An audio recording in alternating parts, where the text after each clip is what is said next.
이렇게 일요일 오전부터 오후까지 이렇게 열공을 하시는 줄은 몰랐는데 또 직접 와서 보니까 많이 좀 피곤이 진짜 하겠다. 맨 옆자리에 앉으셔서 조신 분은 당연히 당연히 이해가 갑니다. 네.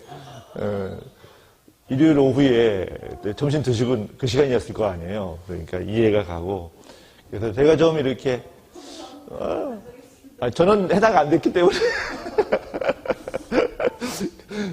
그런데 이제 좀 편한 마음으로 좀 들으셔도 되겠다라는 생각이 들고요. 그래서, 이게 교양 과목이거든요. 그런데 어쩌면은 이 강의가 우리 선생님들께, 우리 샘사분님들께, 약간 좀 이렇게, 뭐랄까? 부족한 2%를 좀 확실하게 채워드리는 강의도 될 수 있겠다는 생각이 들어요.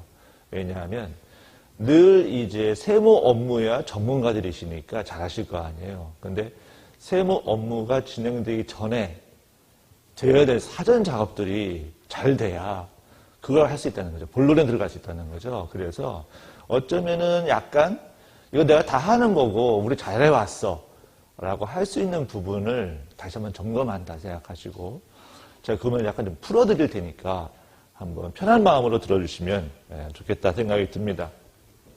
우선 제 소개를 좀 하겠습니다. 오늘 강의 제목은 상담 프로세스의 이해와 적용인데요. 상담 프로세스, 상담의 프로세스가 있나? 있습니다.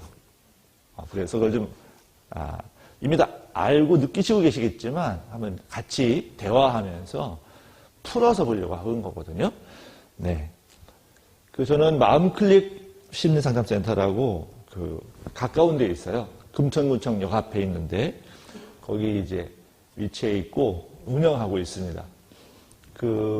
생명의 전화 이제 부천 지부장으로 있으면서 부천시청의 공무원 분들을 위한 상담위원으로 일을 했고 그게 무슨 이렇게 직접 공무원 분들을 상담하는 거거든요. 그러니까 한 4년간 했는데 그렇게 하면서 구청 안에 상담실도 마련되고 여러분들을 상담했던 경험이 있습니다.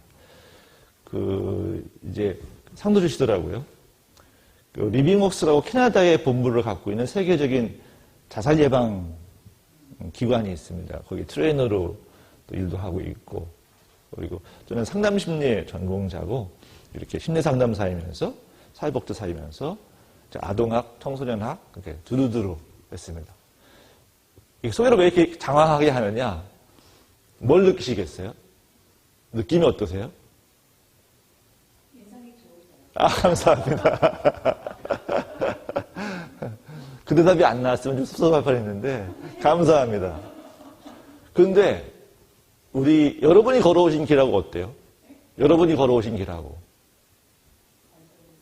좀 다르죠? 결이 다르죠. 그러니까 저의 관심사는 사람이었다는 거예요. 그래서 지금까지 평생 사람을 대하고 만나고 가르치고 또 돕고 뭐 이런 것들을 해온 사람으로서 오늘 이 강의를 좀 할 수 있겠다 생각이 좀 들고요. 강의는 이제 세무 업무에 대한 공감 좀 나누고 그 다음에 세무 업무에서의 상담의 역할 그리고 비중에 대해서 좀 나누고 그리고 그 속에서 상담이라고 하는 건 그럼 어떻게 할 거냐 상담에 대한 이해를 간단하게 한 다음에 상담 프로세스에 대해서 좀 풀어서 얘기를 드릴까 합니다. 그리고 그 상담 프로세스를 내가 이해했다면 성공적인 어떤 세무 업무를 위한 수단으로서 어떻게 내가 가져다 쓸 것이냐 끌어다 쓸 것이냐에 대한 얘기를 좀 하겠습니다. 세무 업무에 대한 이제 공감인데요. 제가 인터넷에 이렇게 찾아보니까 이미지만 해도 이렇게 다양하게 뜨더라고요. 여러 개 이렇게 보니까 요즘은 그냥 단순히 세무 소득 신고 이런 것뿐만 아니라 대지 취득이라든지 재산 분할 같은 거, 그 다음에 이제 여러 가지 를 다 하고 계실 텐데 중요한 거는 몇 분 안 되시니까 대화를 나눠가면서 해도 될 것 같습니다. 지금 어떻게 개인 세무사 사무실이세요? 법인이세요? 최근에 들어가셨어요? 네. 자, 개인으로 하시다가 법인으로 가셨을 때 어떠세요, 느낌이? 어떤 느낌을 가지셨어요? 느낀 거 하나 있다면? 혹시 개인적으로 의뢰인들, 클라이언트를 많이 만날 기회가 있다가 이제 없어졌다. 지금은 안 그렇다. 사실 큰 지붕 아래 다 독립 재산하고 그다음에 있기 때문에 그렇죠? 네. 그 차이는 없죠. 네. 그럴 것 같고요. 보니까 이렇게 개인 사무실 이렇게 하시는 분들은 자기 이름하고 얼굴하고 다 이렇게 인터넷에 다 띄워놓으시고 그 홍보하시고 계시더라고요. 그래서 주로 이제 이렇게 보면 이분 같은 경우는 이제 이렇게 막 이미지 다 이렇게 해놓으시고 이거는 법인 광고거든요.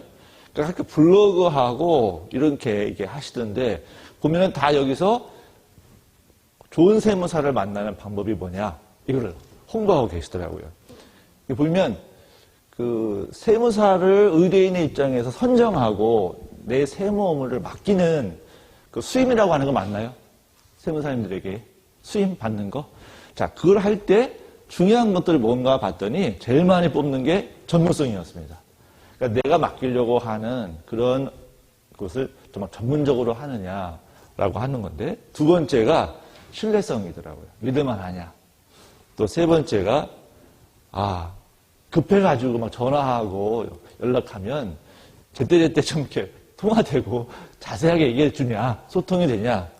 그 다음에 최근 트렌드를 좀 읽고 있느냐, 맞춰가고 있느냐라는 얘기도 나왔고 또 하나는 이 세무법이 매해 개정된다면서요.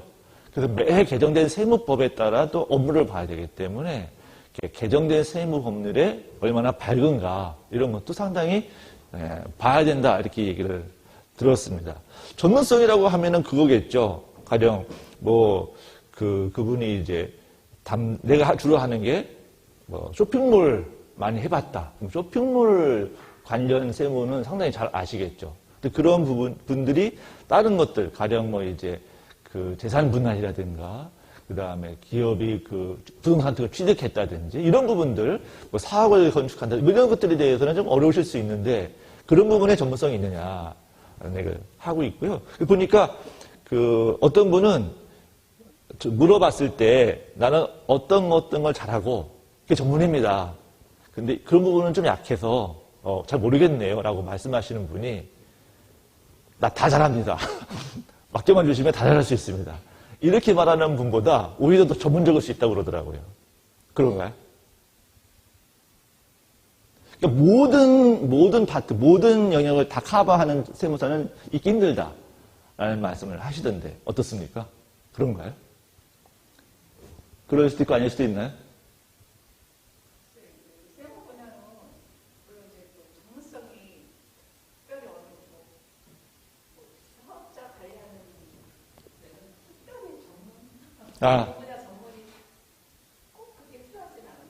그래요. 그렇군요. 알겠습니다. 그랬을 때 전문성이 있다고 또 신뢰할 수 있는 건 아니에요. 왜냐하면 신뢰라고 하는 것은 전문성은 나하고 상관없어도 있을 수 있잖아요. 근데 신뢰성은 그분이 나를 클라이언트로서 잘 대해주고 내 일을 충실하게 해주느냐 어떤 태도에 대한 부분이 있기 때문에 그것도 좀 다를 수 있다고 봅니다. 그래서 오늘 우리가 할 때 세무 업무에서 상담의 역할이라고 하는 것은 어떤 거냐는 거죠. 세무 업무는 여기 첫 번째로는 가장 중요한 게 기장 대리하는 거, 신고 대행하는 거, 이런 것도 있죠. 또 그 다음에 여러 가지 실질적으로 해내는 일들. 주로 사무실에서는 누가 하나요, 그러면 이런 일들은? 세무사님이신가요? 사무장님이신가요? 격리 직원분이신가요? 네. 아니요, 여기, 그 업무. 기장하고, 입력하고 하는 그런 일들. 그렇죠. 네. 제가 봐도 그런 것 같습니다. 그러면 세무사님들의 역할은 이쪽입니까? 이쪽입니까? 당연히 이쪽이죠. 물론, 이런 것들, 제가 눌렀네요. 이런 것들에 대한 기본적인 지식도 알고 계셔야 되겠고, 관리하고 최종 검토하시는 분은 세무사님 맞으시지만, 이런 부분들을 실제로 하고 수행하는 건 직원이나 사무장님이 하셔도 되고, 그런 것들을 최종 검토하는 거를 세무사님이 하신다고 보통 알고 있잖아요. 그러면 정작 세무사님이 하실 일은 이게 더 비중이 많을까요? 이게 더 비중이 많을까요? 이쪽이라고 생각이 드는 거죠. 그러면 기본적으로 세무사 사무실을 운영하시면서 그걸 통해 수익을 얻으시면서 더 성장하고 발전해 가는 데 있어서 세무사님들이 이쪽에 더 치중하셔야 될까? 이쪽에 더 치중하셔야 될까? 라고 하는 얘기를 해보면 조금 이제 달라지는 얘기가 된다는 거죠. 그래서 오늘 저는 그 상담 심리 전공이고 상담 치료 쪽에 일을 해오고 있지만 그동안 기업이라든가 혹은 조직이라든가 이쪽에 많이 이렇게 강의도 하고 또 지금 금천구의 그 공무원계에서 코로나 블루가 때문에 제가 의뢰 와서 또 하고 있거든요. 그러니까 이렇게 조직과 기관에 계신 분들을 돕다 보니까 이런 부분이 좀 보이는 거예요. 그래서 우리 세무사분들을 위한 상담이라고 하면 어떤 게 있을까라고 봤을 때 바로 클라이언트를 만나고 그들을 내 고객으로 만드는 결정적인 어떤 키를 갖고 계신 분들이다.